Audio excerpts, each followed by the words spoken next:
Salut tout le monde. Bon, voici la solution du problème du fil. On va essayer de voir comment se passent les choses sur GeoGebra pour avoir une idée. Et puis on passera à la résolution algébrique en étudiant une fonction. Bon, pour cela, on va représenter le fil dont il est question par un segment AB, de longueur 1 mètre bien sûr. Et on va prendre un point C sur ce segment. Remarquez bien que normalement, ça c'est AC, c'est la distance.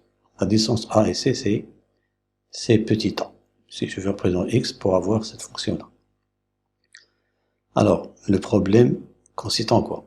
En la recherche de la position du point C, de façon, c'est-à-dire où est-ce qu'on va couper le fil, de façon à former un triangle équilatéral avec le segment AC et avec le reste, c'est-à-dire CB, un carré.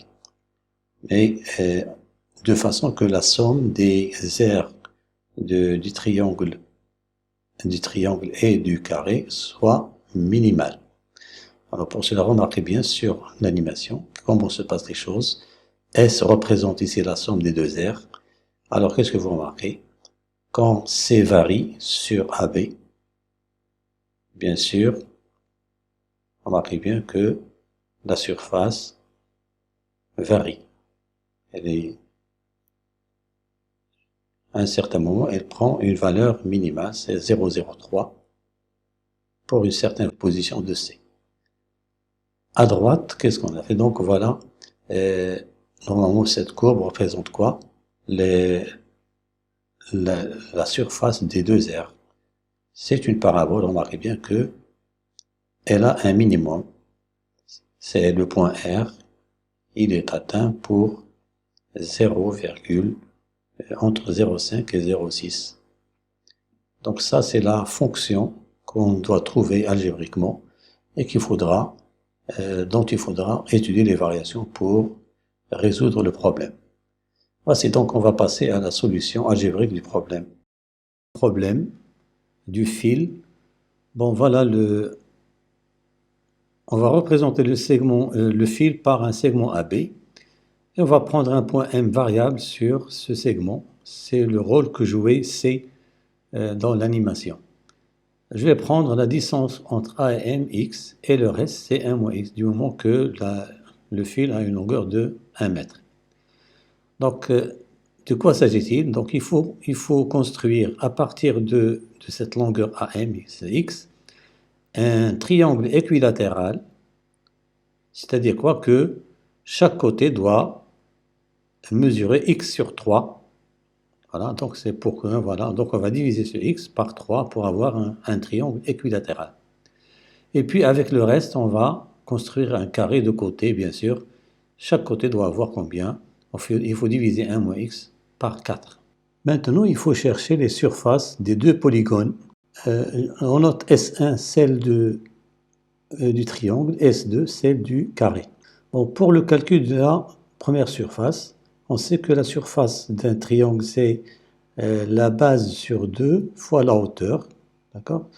Donc, CH représente ici la hauteur et AB, c'est la base. Donc, S1 de X, bon, je vais noter S1 de X parce que la surface va dépendre de X. Donc, CH fois AB sur 2. Or, CH, c'est quoi? Donc, si je calcule sinus de pi sur 3, pourquoi? Parce que ce triangle est équilatéral. Donc, les angles, tous ces angles sont égaux à 60 degrés. Donc, ça veut dire que sinus pi sur 3, c'est le côté opposé sur l'hypoténuse. Ça donne CH sur X sur 3. Et après calcul, on trouve CH égale quoi? X sur 3 fois sinus pi sur 3 égale... Or, sinus de pi sur 3, c'est racine de 3 sur 2. Donc, ça fait X racine de 3 sur 6. Et puis, je remplace ici, dans la surface, CH par cette valeur-là.